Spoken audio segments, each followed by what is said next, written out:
오늘 어버이 주일날 예배에 참여하신 모든 성도들 머리 위에, 또 특별히 사랑방 어르신들, 경로대학 우리 학생들 머리 위에 하나님의 위로와 하나님의 은혜가 넘치시기를 바랍니다. 커트라인을 75세로 했더라고요. 목사님이 오늘 선물을 75세 딱 해서 너무 감사합니다. 낮췄으면 오늘 가서 고민할 것 같았는데 아무래도 오늘 어버이 주일이니까 이 자리에 75세 이상 되신 어르신들 한번 그 자리에 다 일어나 주세요. 잠깐 일어나 주세요. 죄송합니다. 사랑방 어르신들, 경로대학 우리 학생들 75세 이상, 괜찮아요. 일어났어요. 권사님 일어나세요. 고생 많았습니다. 진짜 75년 이상 사신 것이 경상도 말로 여사일이 아닙니다. 너무 고생 많았고요. 수고 굉장히 많았습니다. 남은 인생에 하나님의 은혜가 넘치시기를 바라고요. 예수님을 만나는 그 시간까지 승리하시기를 바랍니다. 한번 후배들 박수합시다.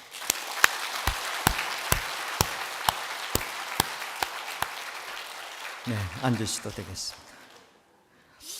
제가 오늘 설교는 끝나도 될 것 같아요. 여러분,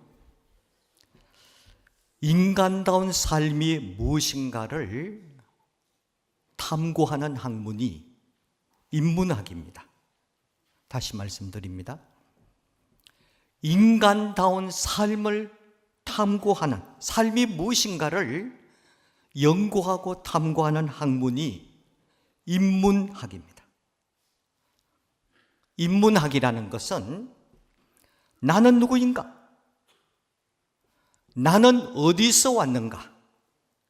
나는 어디로 가는가라는 질문에 답하는 학문입니다.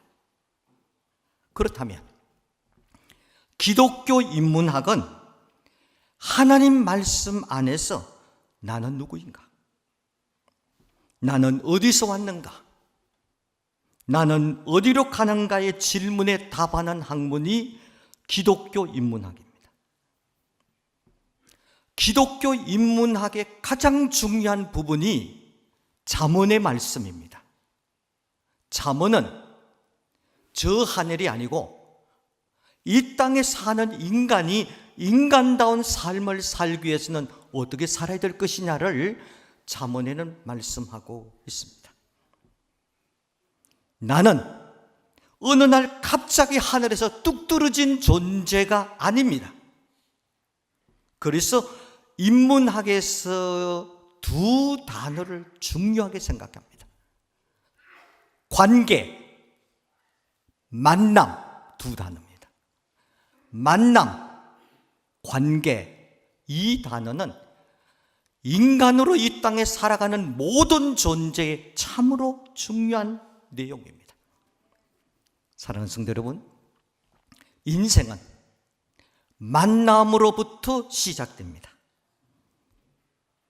세상의 첫 만남의 순간이 갓 태어난 고사리 같은 작고 작은 손을 가장 처음 잡아준 분이 어머니, 부모님이십니다. 어머니 손을 맞잡는 그 시간이 바로 감격적인 세상의 첫 만남입니다. 이것은 결코 우연한 만남이 아닙니다. 하나님의 절대적인 섭리 속에 이루어진 숙명론적인 만남입니다. 이 만남은 내가 선택해서 만난 것이 아닙니다. 나의 선택은 전혀 없습니다. 이때부터 우리가 진정한 인생 여행이 시작됩니다. 이혜인 시인의 희망은 깨어있네라는 시집에 엄마라는 시가 있습니다. 세상에 계실 때에도, 세상에 안 계실 때에도 이름을 부르면 즉시 보고 싶어지는 엄마. 때로는 밑도 끝도 없이 나를 눈물 글썽이게 만드는 엄마. 산에 올라가도 바다에 나가도 엄마는 계속 고운 그림자로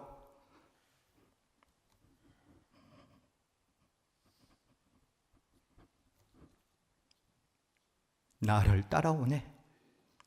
내가 어디를 가든지 아직도 카랑카랑한 음성으로 내 이름을 부르시는, 보고 싶고 그리운 엄마, 이혜인 시인의 엄마입니다. 오래전 청송교도소 설교차에 방문했을 때 교도관에게 들은 이야기입니다. 살인 강도가 옥중에서 가끔 외치는 것이 엄마, 어머니라는 한마디 말을 살인 강도가 옥중에서 외칩니다. 교도관이나 성직자가 못하는 일도 어머니의 사랑에 대한 회상이 한 인간을 바른 길로 돌이키게 할 수 있을 만큼 엄마는 정신적인 영향을 강하게 주는 분이십니다. 어머니는 겉으로 울고 아버지는 속으로 웁니다. 그리고 아버지는 겉으로 위로하는 분이십니다. 때로는 어머니의 과잉 사랑을 견제하는 역할을 아버지가 합니다. 어머니 사랑이 배에 돛이라면 아버지 사랑은 키라고 할 수 있습니다. 키는 물속에 잠겨 보이지 않으나 배의 방향을 인도하는 막중한 역할을 감당하는 것입니다. 아버지, 어머니는 최후까지 존재하는 자녀의 영원한 고향입니다.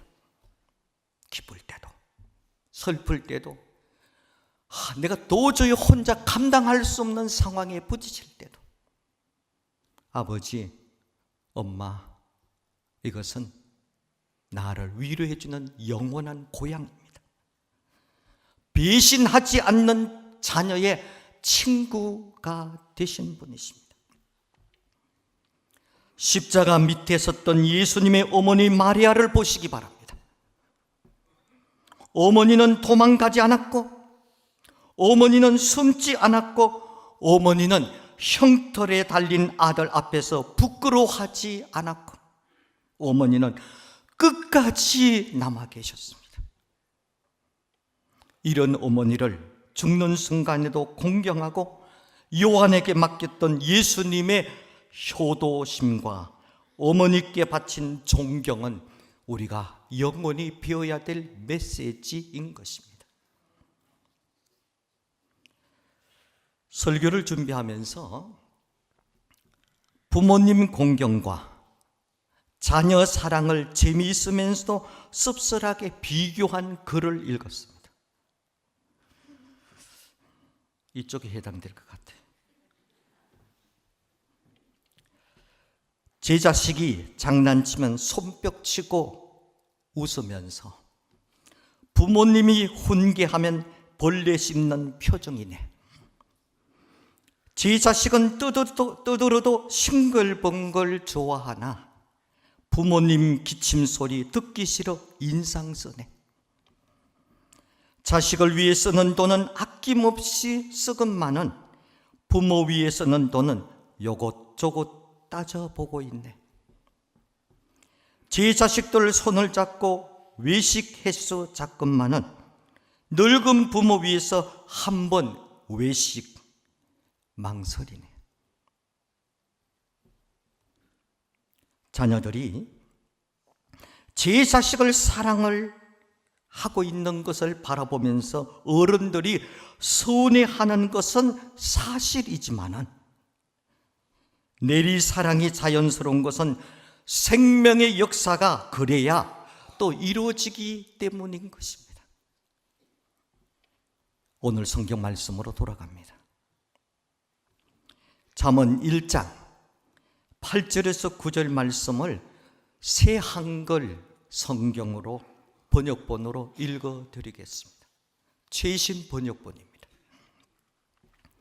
들어봐라. 얘야, 아버지 훈계를 물리치지 마라. 어머니의 가르침을. 그것들은 너의 머리에 두를 아름다운 장식이고 너의 목에 걸 목걸이니까. 잠언은 인간관계의 기본을 부모와 자녀의 관계로 규정을 하고 있습니다. 태어나면서부터 자녀는 부모를 통해서 사회를 접하게 되고 인간을 만나게 되는 것입니다. 부모의 설화를 떠나 성인이 되기까지 가장 많은 시간과 대화를 부모와 나누며 생활하기 때문입니다. 그러므로 부모와 자녀의 기본이 흔들리거나 깨어지면 가정은 보금자리가 될 수 없습니다. 보금자리를 잃은 사람을 집시라고 말합니다. 소위 나그네 인생, 뜨돌이 인생을 사는 것입니다. 그가 아무리 많은 것을 가지고 많은 지위와 모든 것을 가지고 있다 하더라도 그의 인생의 내면은 떠돌이 인생을 살아가는 것입니다. 부모의 가르침은 어둠 속에는 빛이요 위험 속에서는 생명의 길이라고 잠언은 가르치고 있습니다. 빛이 있으면 실족하지 않게 될 것이며 제대로 인생 길을 걸어갈 수가 있는 것입니다. 잠언 6장 20절에서 23절 말씀 새 한글 성경 번역으로 다시 읽어드리겠습니다. 얘야, 너희 아버지의 명령을 지키고 너희 어머니의 가르침을 저버리지 마라. 그것은 너의 마음에 늘 붙들어 매고 너의 목에 둘러 묶고 있으라. 네가 길을 갈 때 그것이 너를 인도하고 네가 누울 때 너를 지켜주고 네가 깰 때 너와 이야기할 거야. 명령은 등불이고 가르침은 빛이야. 훈계의 꾸지람을 생명으로 가는 길이야. 생명의 길에 선다면 그 사람은 죽음의 위협에 굴하지 않게 되고 당당하게 자신 있게 살아갈 수가 있는 것입니다. 이 세상에 어떤 부모도 자식이 망하기를 기원하거나 뜻을 놓는 사람은 없을 것입니다. 오직 자식을 위해서는 어둠 속에서도 빛이 되어주며 질병과 가난과 환난 가운데서도 자녀의 생명을 지키고자 자신을 희생하고 있는 것입니다. 오늘 우리는 부모의 희생의 작품인 것입니다. 제가 이만큼 성장하고 큰 것도 이것은 하나님의 은혜가 첫 번이요, 두 번째는 부모의 희생의 작품으로 그래도 우리가 여기 나와 있는 것입니다. 그러므로 부모는 자식들에게 영원한 인생의 보호자요 안내자라는 것이 동서고금의 변치 않는 진리인 것입니다. 부모의 뜻을 거역하는 사람을 일컬어서 불효자식이라고 말합니다. 짐승 같은 존재라고 말합니다. 사랑하는 젊은 세대 여러분, 열심히 살아가고 있습니다. 존경합니다. 그러나 불효자식은 되지 마시기 바랍니다. 짐승은 되지 마시기 바랍니다. 인생이 그렇게 길지 않아요. 20년, 30년이 금방 온다니까. 금방 지나가요. 잠언 20장 20절 말씀입니다. 자기의 아비나 어미를 저주하는 자는 그의 등불이 흑암 중에 꺼짐을 당하리라. 그의 등불은 어두운 가운데서 꺼져 갈 것이다 라고 말합니다. 잠언 30장 17절 말씀, 아비를 조롱하며 어미 순종하기를 싫어하는 자의 눈은 골짜기의 까마귀에게 쪼이고 독수리 새끼에게 먹히리라. 아비를 조롱하며, 조롱이 뭡니까? 아비에게 비웃는 눈길로 바라보지 말라는 것입니다. 비웃는 눈길로 조롱한다. 구약 룻기에는 룻이 시어머니 나오미를 공경하는 아주 아름다운 장면이 나오고 있습니다.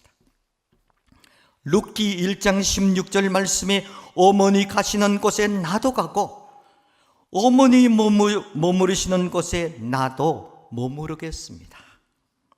어머니 백성이 나의 백성이 되고 어머니의 하나님이 나의 하나님입니다 라고 고백하고 있습니다.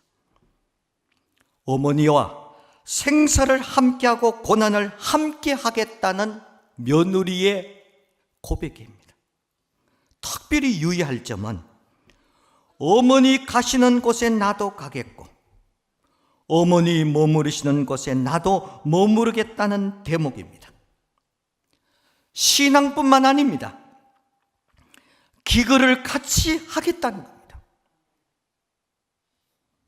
자고 먹고 일상생활을 어머니 나 같이 하겠습니다. 사랑하는 성도 여러분, 에베소서 6장 1절 2절 말씀, 자녀들아 네 부모에게 순종하라. 이것이 옳으니라. 네 어머니를 공경하라. 이것이 약속 있는 첫 계명이니라. 계명입니다. 성경 말씀은 당연히 계명입니다. 우리가 어머니와 아버지를 공경하는 이유, 첫째, 우리들 자신들이 어버이의 유산입니다. 하늘에서 뚝 떨어진 존재가 아니란 말입니다. 부모님들의 유산입니다. 정신적이든 육체이든 모든 DNA를 받은 겁니다. 두 번째, 하나님이 계획하신 끊을 수 없는 관계가 부모와 자식의 관계입니다. 끊을 수 없는 관계입니다. 10계명의 제1계명부터 제4계명까지는 하나님만 사랑하라는 계명입니다. 하나님 이외에 다른 신을 섬기지 말라라고 말씀하고 있습니다. 하나님의 이름을 높이면서 살라고 말씀하신 하나님께서 제5계명에서 10계명에서는 인간에 대한 계명을 말씀하고 있습니다. 그 첫 번째가 부모를 공경하라라는 계명입니다. 무슨 뜻입니까? 하나님을 경외하듯이 부모님을 공경하라는 겁니다. 공경이 무슨 뜻입니까? 공경하라, 소중히 여기라는 뜻입니다. 또 다른 뜻은 값어치를 인정하라는 겁니다. 부모의 가치를 인정하라는 겁니다. 소중히 여겨야 된다. 그리고 부모는 값어치를 인정해야 된다. 종교개혁자 마틴 루터는 하나님은 부모님을 이 땅에 하나님의 대리자로 삼으셨다라고 말합니다. 오늘 예배에 참석한 성도 여러분, 부모님께 항상 이렇게 말씀드리면 좋겠습니다. 저도 참 못했어요. 그러나 하려고 노력은 했습니다. 어버이 주일 설교를 제가 목사님께 부탁하고 그것은 아버지 어머니를 모시고 계시고 그래도 자주 찾아뵙는 목사님이 그래도 효자니까 했지, 이거 내가 하기는, 그렇게 이야기를 나누어서 망설였습니다.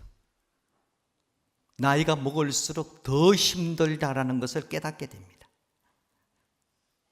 그러나 이렇게 해야 됩니다. 3가지. 어머니 계시기에 제가 있습니다. 어머니 계시기에 제가 있습니다. 아버지가 계시기 때문에 제가 존재하고 있습니다. 부모님이 계시는 것만으로도 항상 감사합니다. 다시 말씀드립니다. 어머니 계시기에 제가 있어요. 아버지 계시기 때문에 그래도 힘들지만 제가 존재하고 있습니다. 부모님 계시는 것만으로, 아버지, 어머니 계신 것만으로 항상 감사합니다. 자꾸 제가 이렇게 보네요. 그래도 젊은 세대니까. 고아가 얼마나 괴로운 줄 압니까? 저도 고아예요. 아버지 어머니가 다 돌아가셨잖아요. 부모님 한 분이라도 계신다면 행복하게 여기세요. 못 볼 때가 있습니다. 안에 천국 가서 볼 수 있죠. 그래서 부모님들이 이렇게 말은, 살아있을 때 잘해. 살아있을 때 잘해. 죽으면 다 마음속에 칵 찔려. 진리예요, 진리. 부모님을 먼저 떠나보낸 분들은 주위의 어르신들을 이렇게 잘 보살피고 섬기시기 바랍니다. 우리 교회 성례 사랑방은 섬기기 위해서 만든 공동체입니다. 밥 먹을 곳이 없어서 오시는 분이 아닙니다. 성경 말씀을 실천하기 위해서 만든 공간입니다. 존경하는 겁니다. 거기 가서 내가 봉사하고 오셨어요. 많이 드세요. 더 드세요. 어른이 들어봤자 뭐 3그릇 먹겠어요? 4그릇 먹겠어요? 더 드세요. 더 많이 드세요. 왜 오늘은 이렇게 드세요? 왜 적게 드세요? 많이 드세요. 그분들이 장차 우리가 천국 가서 만날 가족입니다. 다 가족이. 너무 이렇게 구별하지 마시게. 그냥 주위에 나이 드신 어르신들에게 내가 잘해드린다는, 이것이 하나의 효도인 것입니다. 그래도 우리 성례교회, 교회 온 성도들은요, 효자가 많아요. 제가도 성례교회 풍기 땅에 산지 제가 37년 살았잖아요. 37년 전부터 부모님 다 계셨을 때 어른들 봤잖아요. 보니까 그래도 성례교회는 부모님 모시고 그래도 마지막까지 하고, 또 우리 장로님들, 또 우리 집사님들, 권사님들, 시어머니, 부모님들 섬기면, 제가 점수 주고 싶다면요, A 플러스 주고 싶어. 95점 이상이란 말이에요. 이건 장학생이에요, 장학생. 끝까지 잘 지키시기 바랍니다. 그래서 복 받는 여러분들이 다 되시기를 바랍니다. 기도하겠습니다. 하나님 아버지, 우리에게 사랑하는 어머니 아버지를 주시고 생명의 은총과 사랑의 빛을 지게 하신 것을 감사드립니다. 이제는 감사함으로 부모님을 공경하며 섬기게 하시고, 또 사랑하는 자녀들에게 그 사랑을 나누어 줄 수 있게 하옵소서. 하나님을 경외하고 부모를 공경하는 마음을 통해서 믿음의 사람들이 세상에서 빛나고 가치 있는 역사를 이루게 하옵소서. 예수님 이름으로 기도드립니다. 아멘.